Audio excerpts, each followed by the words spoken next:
मध्ये कलाकारांचा बालेकिल्ला आहे धाराशिव जिल्ह्यामध्ये. महाराष्ट्राची कुलस्वामिनी आई तुळजाभवानी छत्रपती शिवराय यांना मानाचा मुजरा करून माझ्या भाषणास सुरुवात करते. शत्रू सुद्धा विचारा छत्रपतींच्या विचारांचं आकर्षण केवढे केवढे, छत्रपतींच्या विचारांचा आदर केवढे.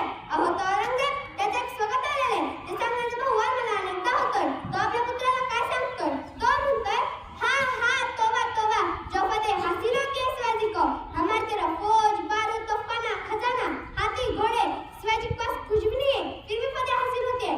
क्यों मालूम नहीं शहजादे, शायद तुम कभी समझ नहीं पाओगे शहजादे. और शराब नाच गाने मौज मस्ती और इश्क मोहब्बत में गिरफ्तार तुम जैसे समझदार को कभी समझ ही नहीं पाओगे शहजादे, कभी समझ ही नहीं पाओगे.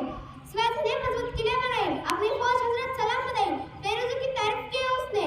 क्यों और न जीते जाने लोग तैयार किए उसने. हमने शिवाजी की सरकारों को लाखों की जहांगीर लालच दी और उस जाबाज मराठों ने शहजादे, उस जाबाज मराठों ने उस जहांगीर पर थूक दिया शहजादे, थूक दिया. मराठी कभी झुकते नहीं, मराठी कभी रुकते नहीं, मराठी कभी थकते नहीं और मराठी कभी बिकते भी नहीं. शिवाजी चालाक है, तलाबाज है और उसका चाल चलन दूध की तरह साफ और सूरज की तरह चमकदार है शहजादे. दूध की तरह साफ और सूरज की तरह चमकदार है शहजादे.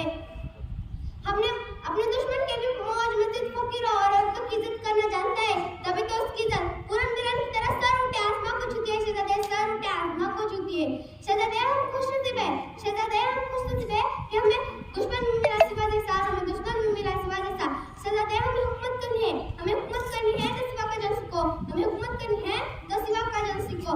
अहो औरंगजेब तो आपल्या पुत्राला म्हणताय तुला जर हुकूमत करायची असेल ना तर आधी छत्रपती शिवाजी महाराजांचे चरण घे, मग आपल्या लोकांनी, आपल्या राजकीय लोकांनी आपल्या छत्रपती शिवाजी महाराजांच्या चरणानुसार विचारानुसार नको का हा प्रश्न मला वारंवार पडतो, हा प्रश्न मला वारंवार पडतो. आपल्या राजकीय लोकांनी जर छत्रपती शिवाजी महाराजांच्या चरणानुसार विचारानुसार जर प्रश्न चालवले तर नक्कीच छत्रपती